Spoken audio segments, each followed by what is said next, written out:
Corruption is a cancer in our body politic. I'm humbled, ladies and gentlemen, to be present before you this afternoon. The invitation that I have received is humbling. It is humbling because this afternoon I'm not going to say anything that you do not know about.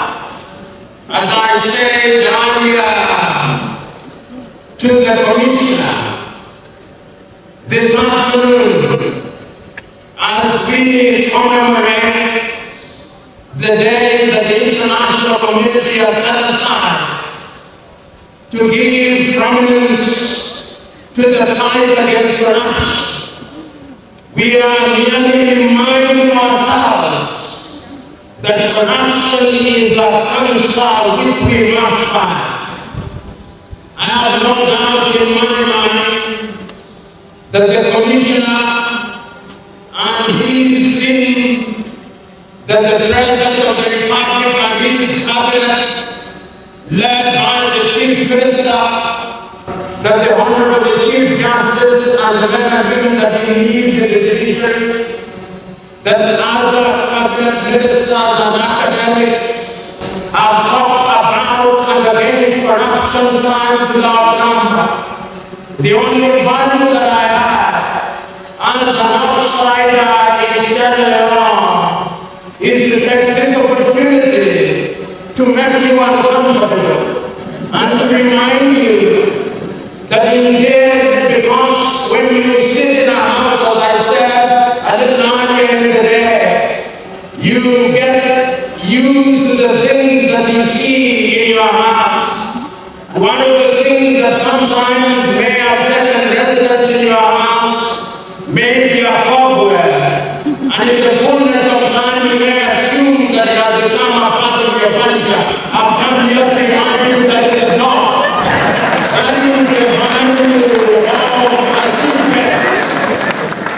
And therefore today, I am here, number one, and I am humbled because I know that I am in an institutional history.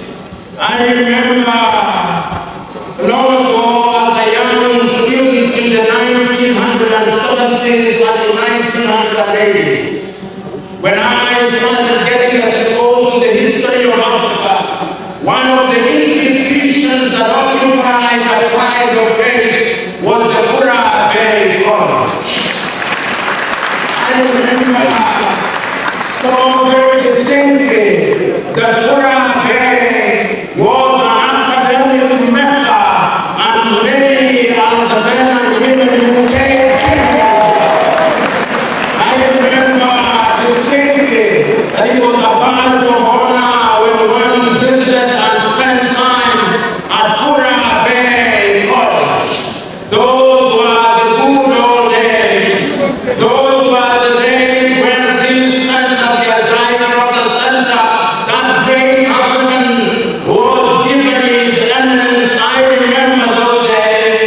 I remember those days when this free city, the city of the free, and Freetown was called, and ought to be remembered at all times, that Sierra Leone was a country that was famous for the right thing. I remember in those early days in 1963, when African countries were emerging from the yoke of colonialism, and in 1961, this country had attained our independence. The leaders of the day, such as Sam Milton Mackay, were as clear in those days as they were eloquent that the people of Sierra Leone would use their independence to demonstrate to the world that we had come of age and that we were capable of running our affairs without being superintended or supervised. But there is a sense in which our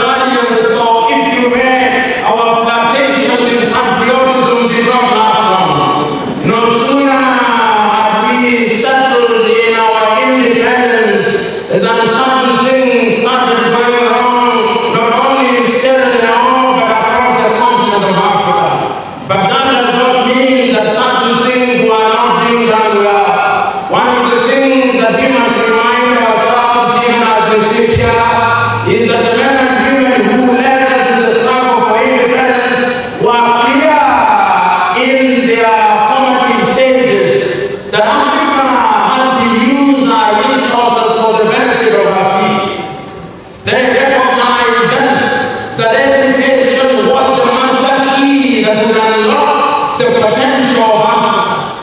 And I remember many men and women, not only here in Sierra Leone, but in different parts of Africa, went into different parts of the world and acquired education so that they may come back and ensure that we have good health services, ensure that our agriculture was improved, to ensure that our infrastructure was improved, to ensure that our GDP and our household income were improved, to ensure that the men and women who occupy public offices recognize that they were trustees and that the positions they occupied were positions of honor and not of privilege, and to ensure that those positions would be used for purposes of midwifing a country and processes that would make people happy.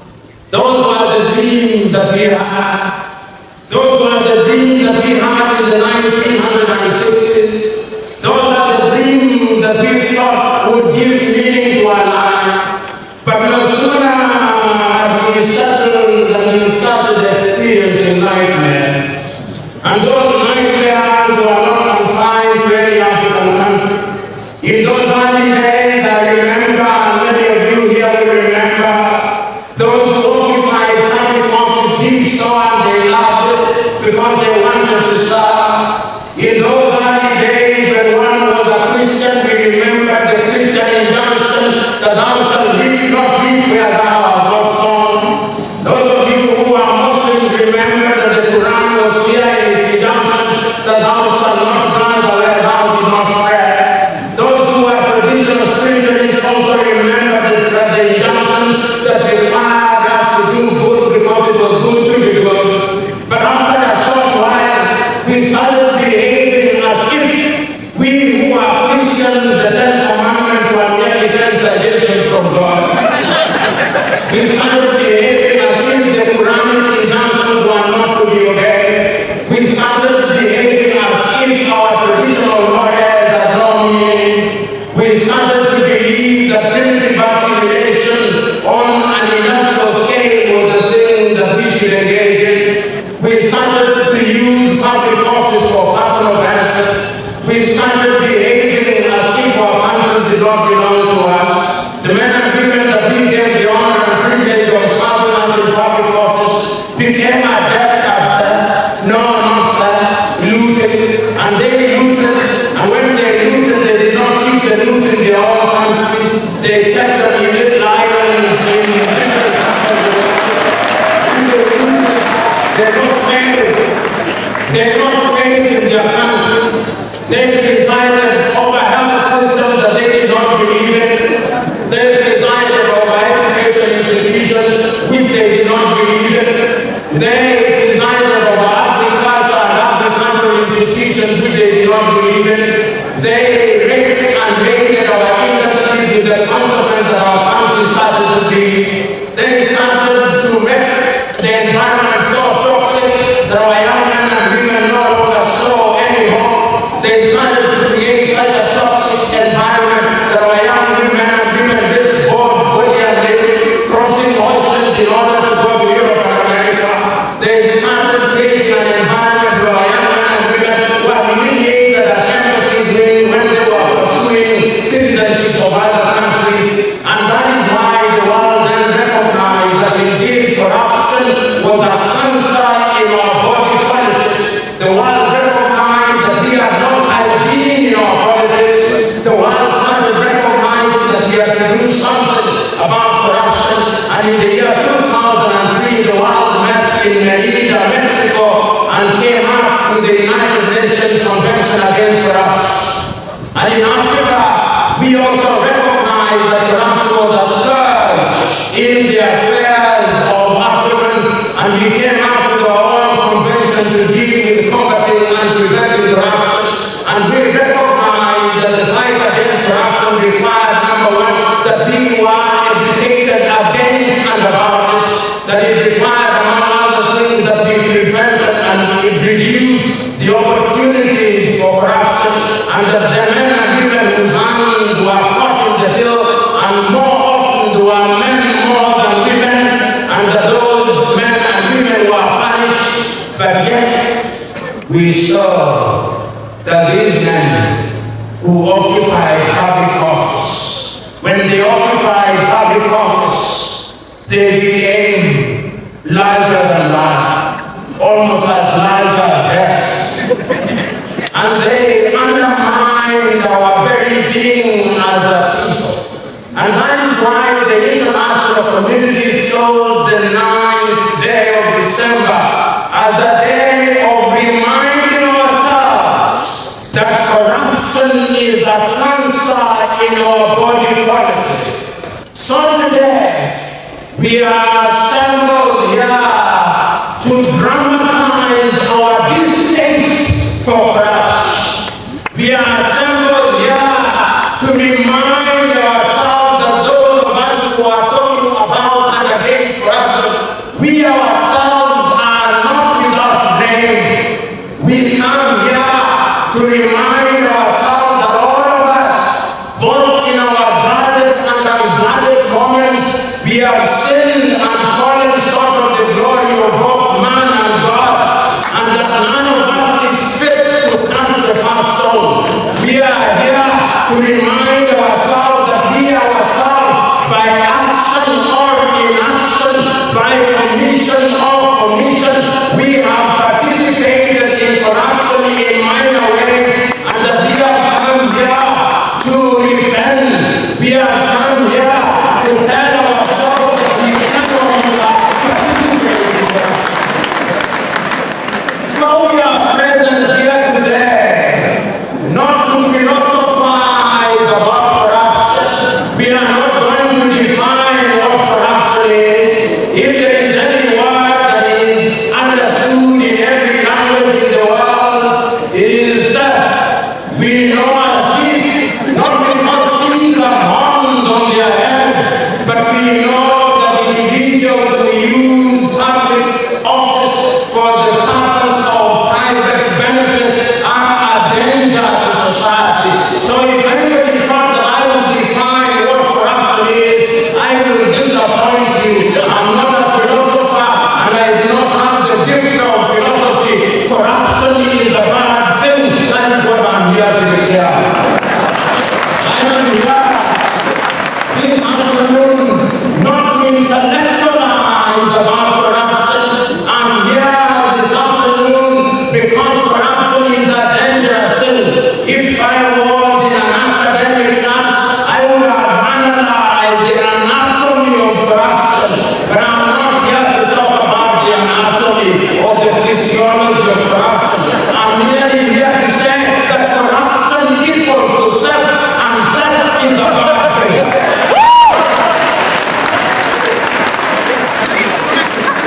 I am here this afternoon not to moralize about corruption. I'm not here to moralize about corruption and to threaten us that if we engage into corruption, we will not get into heaven. God will deal with you at his opportune time.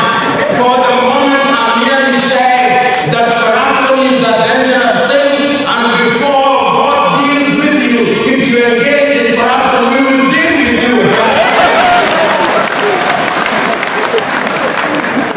And that is why the Anti-Corruption Commission has been created purposely for the purpose of identifying the men and women who engage in corruption so that they may be a change in the society. But if they repent, we will give them a second chance, because of all of us know, despite our pretense, our inclination as men who are created of God is to engage in evil. You only have to read the Bible and the book of the prophet Jeremiah to understand that man's heart is unfathomable. You only have to read the Holy Quran to know that man's heart, which is devoid of God, is capable of visiting injustice upon fellow men, but that it is incumbent upon us to know that to do good at all times is a good thing. So today, my fellow Africans, we are here to remind ourselves that we have a solemn duty, to remind ourselves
61 being met. I can hear them through the vicissitudes of time saying our agriculture will be improved, telling us that our land will be tilled and that we will be food sufficient, that we will grow our own rice, that we will enjoy our own cassava leaves, that we will improve our fishing, that we will have salmon and barracuda from the sea. The question is, are we growing rice or we are still importing rice?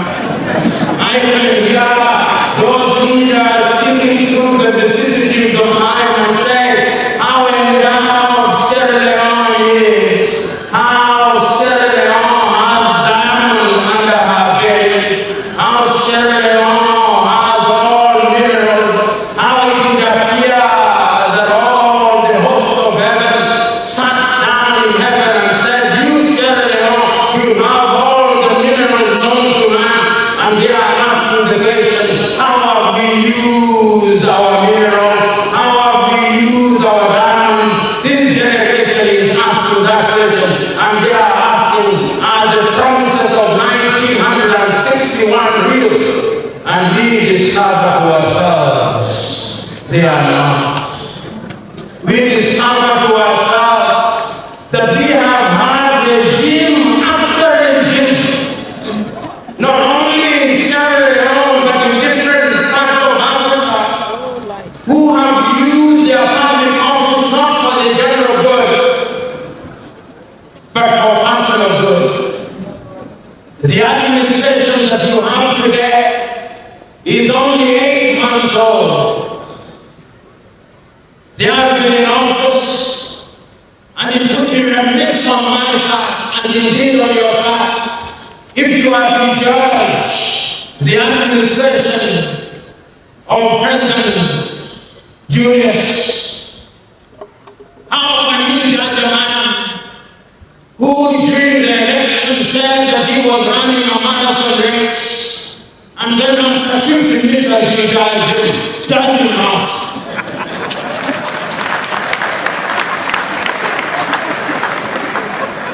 How can you judge a man who, having stated that he was to do certain things, is behaving jointly with his cabinet and all accounts of the government as if he is on the right course, and he is on the right course? How can you judge a man who, having inherited coffers that were empty, is now promising to provide free education? Such a man needs prayer.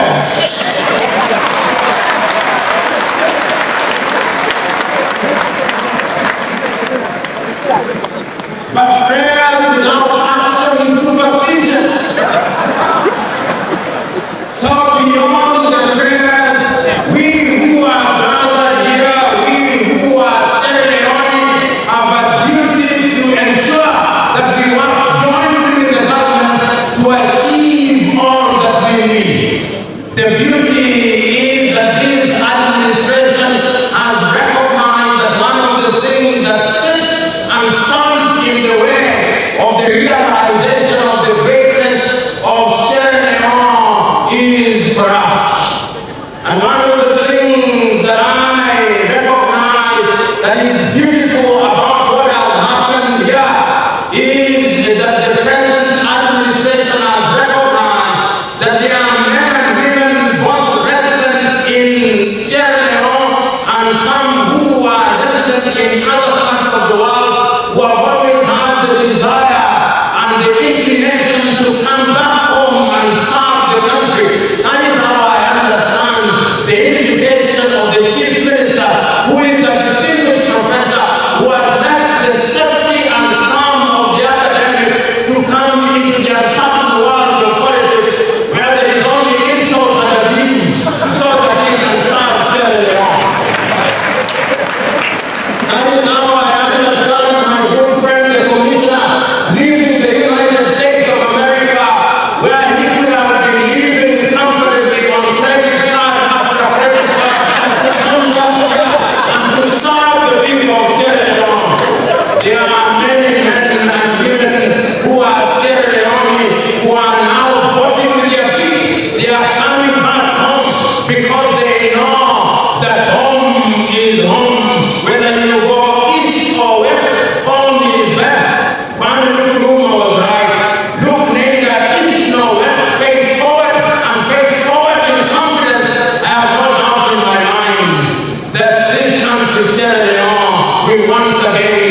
be a great country. But you know, greatness is not planted on trees. Greatness must be worldwide. Sierra Leone will not be great because we have a lecture today at which we will cast the demon of corruption.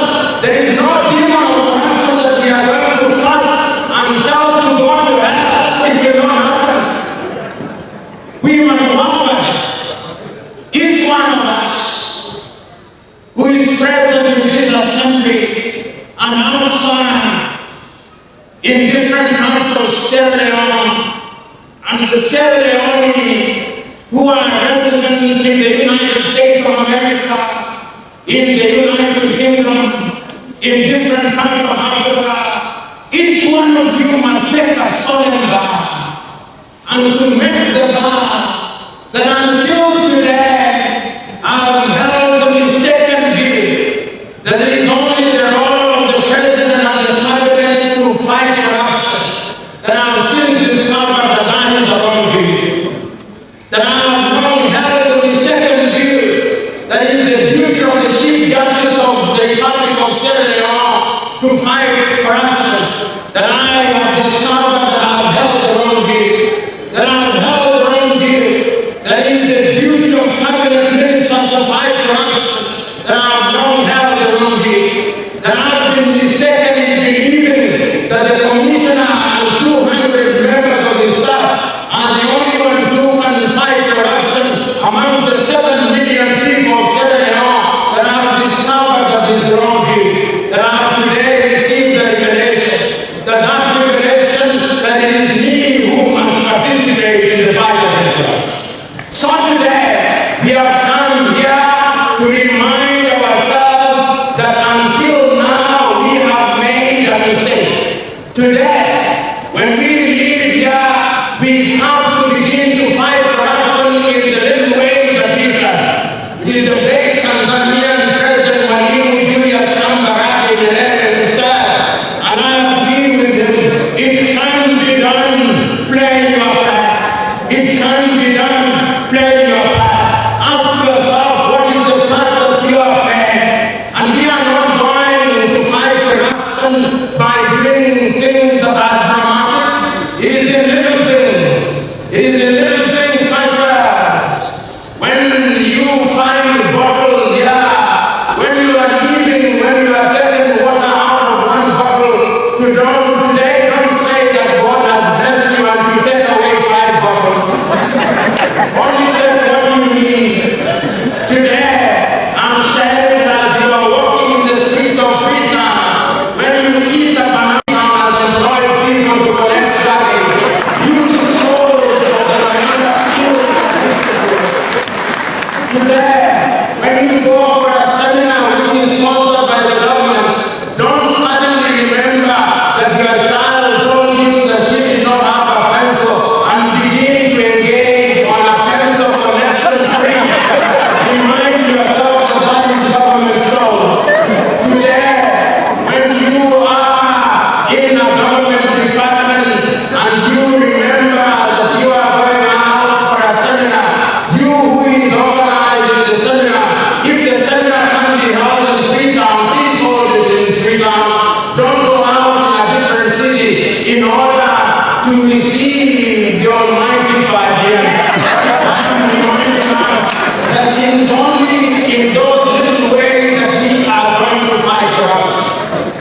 And indeed, if you remember, those of you who are Christians or Muslims or traditionalists, you know, corruption has a spiritual dimension to it.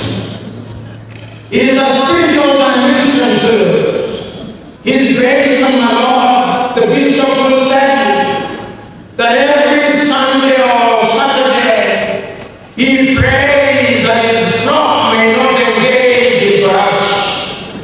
But he's surprised that after Saturday and Monday, from Monday through to Friday, his flock are engaged in corruption. He's today reminding me that the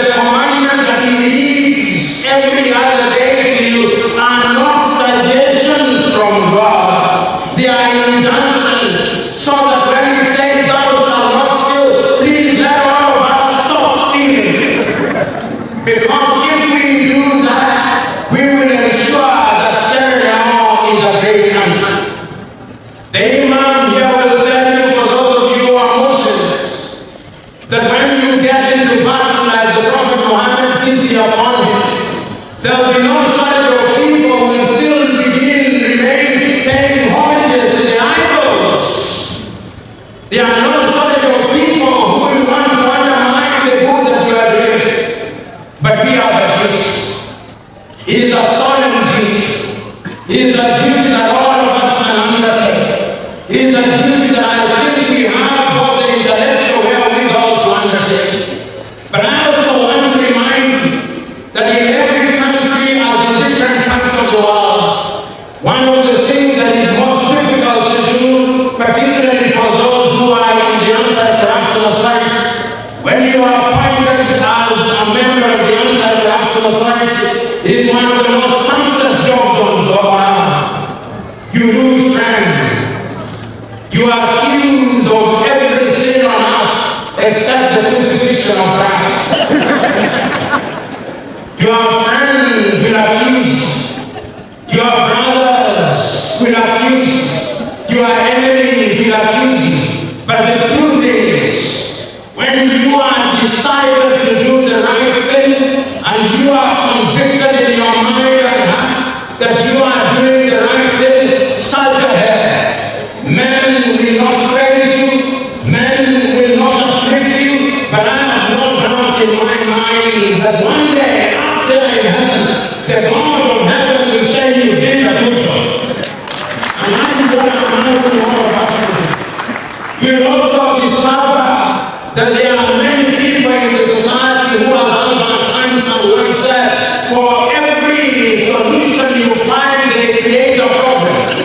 They don't take your persons, ignore them. Don't respond to every other accusation. It is the Englishman Winston Churchill who once said, if you turn back to throw stones at every dog that barks at you, you will never move forward. Ignore those dogs and side ahead as if you are not back. My fellow Africans, great ceremony, it can be done. It must be done. It is intergenerational. Your generation has been inferior. Our generation, there are many ways in which we are let Africa down. There are many ways in which we are let Sierra Leone down. This 8th day of December 2018 is an opportunity to count the umbilical cord that links us with the past. Let us today say, it is easier said than done, but we will try. That going forward, we will try to do good because it is good to do. We will try to do good because if the government's pronouncement that there must be free education is to be realized, it can only be realized if the resources that are generated by us are used in a meaningful way. Let us all take a vow that we shall do that in order to improve education. Let us today take a solemn vow that we are going to help our government to improve agriculture. That in 10 years from today, the tomato sauce that we use in the hotels in Sierra Leone, in Freetown, will not be hailed from the United States. It will be tomatoes that are made here in Sierra Leone. It can be done. Let us today take a solemn vow that the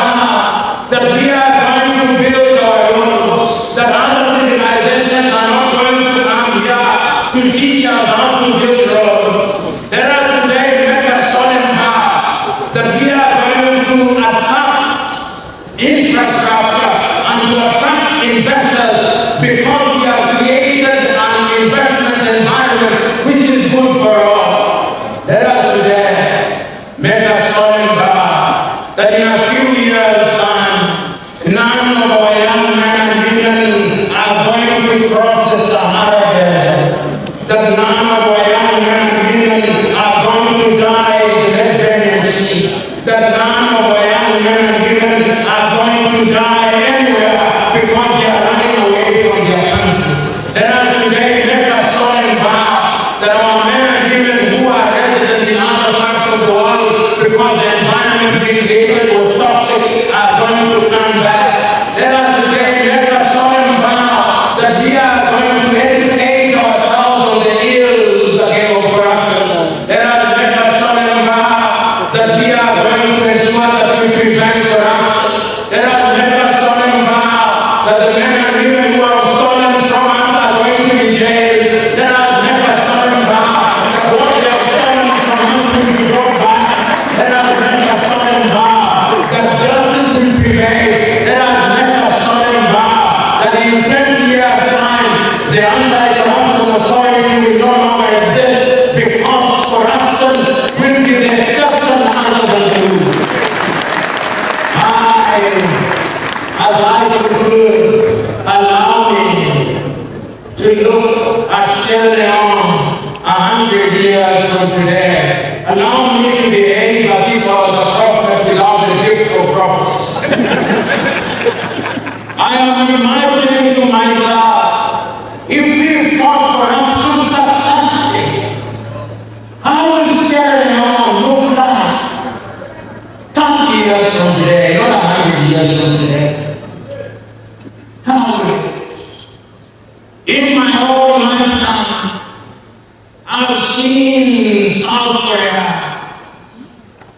rise from nothingness to something else, if you may. I've seen South Korea, because of the dedication of their people, get into the industrial world to make the sunshine, to make the hinder. If Sierra Leone were to conquer the ghost of corruption, what do I see 30 years from today? I see a car called Leone, maybe Sierra Leone.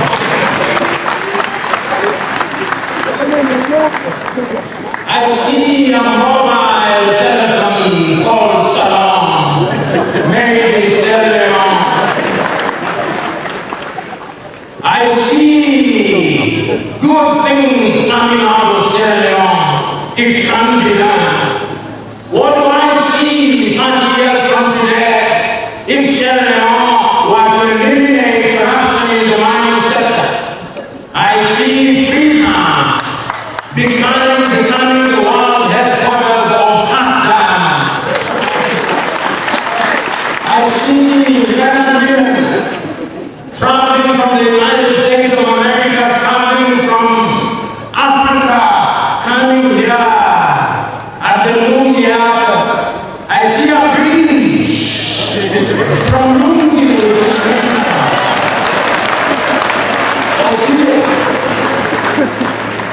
I see it not because of nightmares, but because history has demonstrated that it can be done.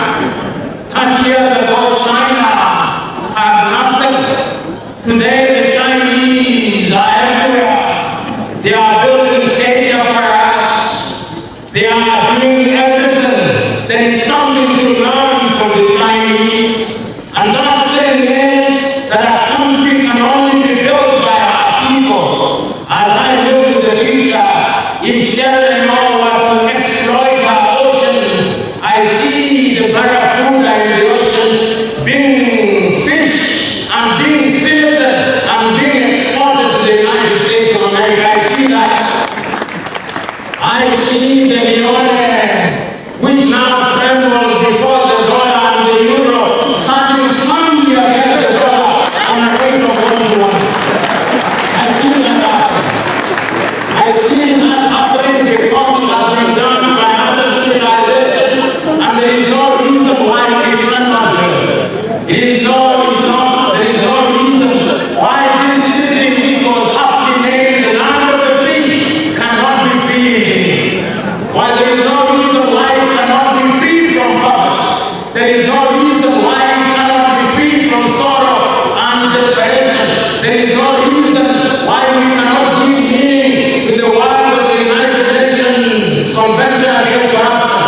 There is no reason why we cannot give meaning to the Convention on Preventing and Combating Corruption. So today, I have only one thing to say. Energize your government, history